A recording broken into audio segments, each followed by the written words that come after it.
Salut les investisseurs, si tu es nouveau, moi c'est Audrey, ici on parle argent, crypto-monnaie et investissement. Comme je te l'avais promis dans ma dernière vidéo sur l'effondrement du géant FTX, aujourd'hui on parle de la suite de cette actualité qui ne fait que de nous donner des rebondissements. Entre le moment où j'ai tourné ma première vidéo sur FTX et aujourd'hui, c'est-à-dire il y a une semaine, il s'est encore passé tellement de drama, donc reste jusqu'à la fin de la vidéo pour tout savoir sur les dernières actualités de FTX.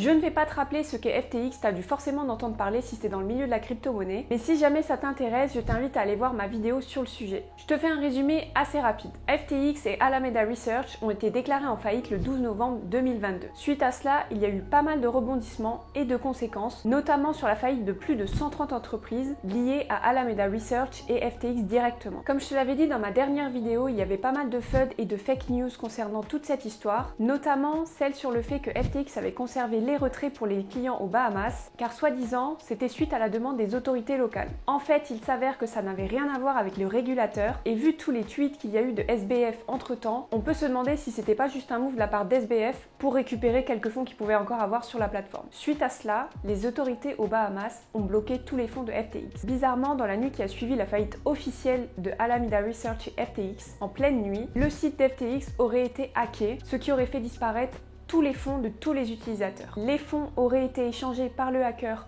principalement en Ether. Cela représente un montant de 228 000 jetons Ether, soit plus de 271 millions de dollars à l'heure où je tourne cette vidéo. Et surtout, ce qui fait devenir ce hacker le 35e plus grand détenteur d'Ether dans le monde. Et en plus de ça, il y a une nouvelle version de l'application qui a été créée sur FTX, ce qui a rendu à la fois les données du site vulnérables, ainsi que la sécurité des utilisateurs sur l'application. Il avait été donc demandé aux utilisateurs de ne plus avoir d'interaction que ce soit avec le site internet ou avec l'application afin de ne pas subir un phishing. Sachant que les utilisateurs avaient rentré l'ensemble de leurs données, que ce soit pour le KYC ou encore les identifiants et leur compte bancaire, ils ne devaient pas essayer de se connecter au site internet ou à l'application afin de ne pas aggraver la situation. À savoir qu'SBF avait intégré dans son système de comptabilité une porte dérobée, qu'on appelle aussi backdoor, qui permettait à SBF, avec l'aide de certains complices en interne, de pouvoir exécuter des commandes ou modifier des documents sans traçabilité. On parle quand même d'un montant compris entre 1 et 2 milliards de dollars qui appartenait bien sûr à ses clients et qui se serait volatilisé sans que personne en interne ne s'en rende compte. Alors selon toi, est-ce que c'est SBF qui est responsable du hack ou quelqu'un d'autre d'FTX en interne, ou est-ce que ça proviendrait d'un hacker qui a profité de la situation? Dis-le moi en commentaire. Suite à tout ce qui s'est passé et notamment avec la grosse crise de confiance qu'il pouvait y avoir des utilisateurs envers les différents exchanges centralisés, certains échanges ont voulu montrer patte blanche en utilisant le terme de Proof of Reserve qui avait été introduit par CZ, le CEO de Binance, notamment les échanges Crypto.com, Bybit ou encore KuCoin pour ne citer que. Je ne peux pas énumérer Crypto.com sans parler du FUD qu'il y a eu tout autour de cette plateforme. En même temps, je peux un peu le comprendre car c'est assez compliqué de faire croire à ses clients qu'on peut envoyer par erreur 400 millions de dollars d'assets à un autre échange. En l'occurrence, ces assets étaient des jetons Ether qui étaient destinés à un cold wallet de Crypto.com mais qui a été envoyé à l'exchange Gate.io. En tout cas, moi ce que je comprends pas, c'est que dans ce type de transaction, il y a forcément un système de multisignature et de multivérification avant de valider des transactions avec un montant aussi important. À rappeler quand même que ce transfert datait du 21 octobre, donc rien à voir avec ce qui se passait en ce moment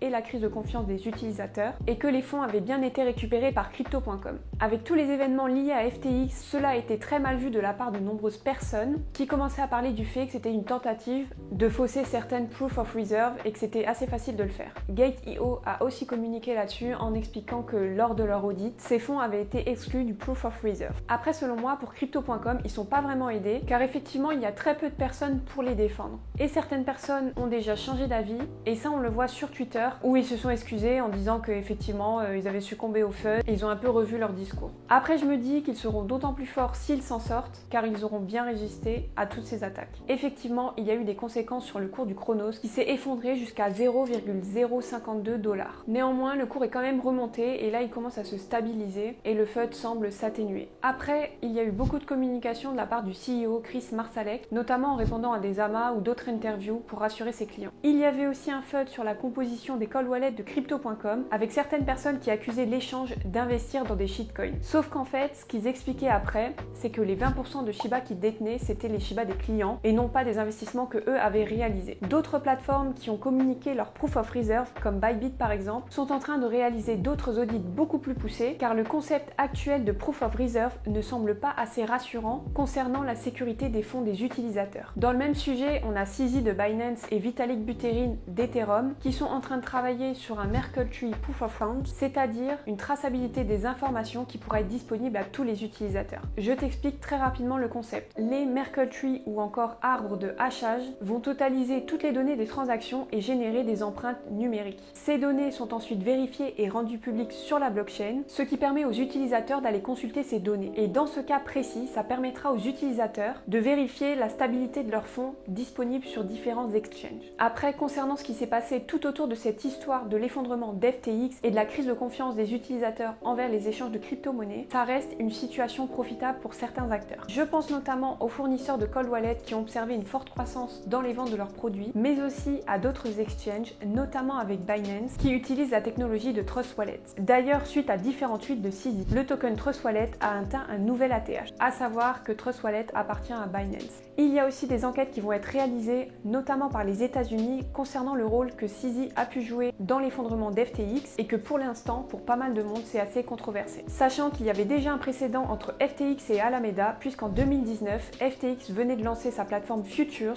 et avait subi une attaque de la part d'Alameda. La responsabilité d'Alameda avait été prouvée grâce à une faille dans l'interface de programmation. Concernant les impacts de la chute de FTX, le nombre de personnes touchées dépasserait les 1 million d'utilisateurs et les sommes perdues entre 10 et 50 milliards de dollars d'assets. On se doutait qu'il y aurait bien sûr des répercussions sur d'autres échanges, plateformes ou encore d'autres types de protocoles, et c'est au tour de Genesis et Gemini de stopper les retraits. Sachant que si on se souvient bien, ils avaient fait un tweet le 9 novembre en disant qu'ils n'étaient pas du tout exposés à FTX. Ils ont donc refait un tweet le 16 novembre pour dire qu'ils avaient été affectés par la chute de FTX et qu'ils stoppaient les retraits. CoinHouse, qui lui était fortement exposé à Genesis, a lui aussi stoppé les retraits. L'échange centralisé AAX, qui lui est basé à Hong Kong, a annoncé qu'il suspendait toutes ses opérations. On a aussi Celsius qui a été touché. Sachant que Celsius est en faillite depuis quelques mois, ça ne vient qu'aggraver leur situation. Ils détenaient des prêts à hauteur de 12 millions de dollars chez Alameda Research. En plus de tout ça, si ça ne suffisait pas, on a appris qu'Alameda Research était impliqué dans un délit d'initié, car il y aurait eu des achats de tokens bien avant qu'ils soient listés sur FTX. Certains de ces tokens sont notamment BitDAO, le Sand, le Gala ou encore l'Immutable X, pour ne citer que. Et malgré tout cela, il semblerait qu'SBF soit encore en train de chercher de l'argent pour rembourser ses clients. Il faut juste qu'il trouve 8 milliards de dollars. Sachant qu'il n'est plus le PDG de l'entreprise, mais aussi vu toutes les informations qu'il a divulguées sur les réseaux sociaux ou encore à d'autres médias, moi j'y crois pas du tout, je pense juste qu'il est en train de gagner du temps. Je te mets en description d'ailleurs les échanges qu'il a eu avec le média Vox en disant que l'éthique c'était juste une façade et qu'il n'y croyait pas du tout. Sachant que Vox n'est pas un média totalement impartial puisqu'il avait été financé par FTX à l'époque. Et c'est plus une conversation privée plutôt qu'un interview entre SBF et la personne du journal The Vox. Après on sait qu'SBF a été interrogé aux Bahamas, mais là-bas quand tu fais l'objet d'une enquête tu n'es pas forcément condamné ou arrêté. En tout cas, vu les messages qu'il poste sur Twitter, SBF n'a pas l'air trop inquiet, même si les autorités des Bahamas disent qu'ils vont coopérer avec les États-Unis. Les autorités américaines sont en train d'enquêter sur le sujet et il y a une commission sur l'effondrement d'FTX qui va être ouverte aux États-Unis. Cette commission prévoit d'interroger tous les acteurs concernés par le sujet, c'est-à-dire FTX, Alameda Research, donc avec SBF, les différents CEO, dont Caroline Ellison, mais aussi CZ et encore d'autres acteurs. Et aussi, d'autres agences fédérales et d'État ont lancé des enquêtes sur la société. Tout à l'heure, je te parlais d'impartialité. Il faut savoir que SBF a été donateur majeur dans la campagne des démocrates aux États-Unis. C'était le deuxième donateur avec 30 millions de dollars. Et si tu te souviens, on avait aussi parlé des liens qu'il pouvait y avoir avec la SEC, comme quoi il aurait pu avoir une position privilégiée au sein de la législation américaine, notamment via Gary Gensler, mais aussi auprès d'autres médias, notamment avec le New York Times via son père. Je parle pas du tout de théorie du complot, c'est juste qu'il y a pas mal de choses qui sont liées et c'est sûr qu'il n'échappera pas à la justice américaine. Il y a beaucoup trop de gens qui ont perdu énormément, surtout aux États-Unis, donc ils vont pas laisser passer ça. Et c'est surtout qu'il va devoir rendre compte aux millions d'utilisateurs qu'il a volé. De son côté, Caroline Ellison, la CEO d'Alameda Research, reste introuvable, mais selon les dernières informations, elle serait à Hong Kong pour se rendre à Dubaï. Voilà, c'était un bref résumé de tout ce qui a pu se passer suite à la faillite de FTX et Alameda Research, sachant que je pense qu'on n'a pas fini d'entendre parler de ce sujet, puisqu'on est en train d'observer au fur et à mesure les différentes entités qui ont été touchées. Je sais que c'est pas facile pour les gens qui ont perdu énormément d'entendre ça, mais il faut savoir dissocier la crypto-monnaie des échanges centralisés. Et c'est vrai que les médias en rajoutent des couches pour faire peur aux utilisateurs qui souhaiteraient rentrer dans le milieu de la crypto-monnaie. Donc non, la crypto-monnaie c'est pas fini, et dis-toi qu'à chaque bear market de l'histoire, depuis la création du Bitcoin, il y a eu son lot de crises et de dramas. J'avoue qu'avec FTX on est bien servi et on est proche d'une série Netflix en 8 saisons, mais comme j'ai déjà dit, on a connu des phases de marché avec des crises de confiance, ce qui n'a pas empêché à certains projets de continuer à se développer, et dans ce cas-là c'est exactement pareil. Il y a des projets qui vont continuer de grandir, il y a certains qui vont mourir, et ça c'est vrai qu'on dit que c'est pour le bien de l'écosystème. C'est pour ça, je le rappelle, et je le rappellerai à chaque fois, quand tu veux investir dans un projet, n'importe lequel que ce soit, fais tes propres recherches avant. Do your own research. Je sais qu'on le dit à chaque fois, mais c'est super important.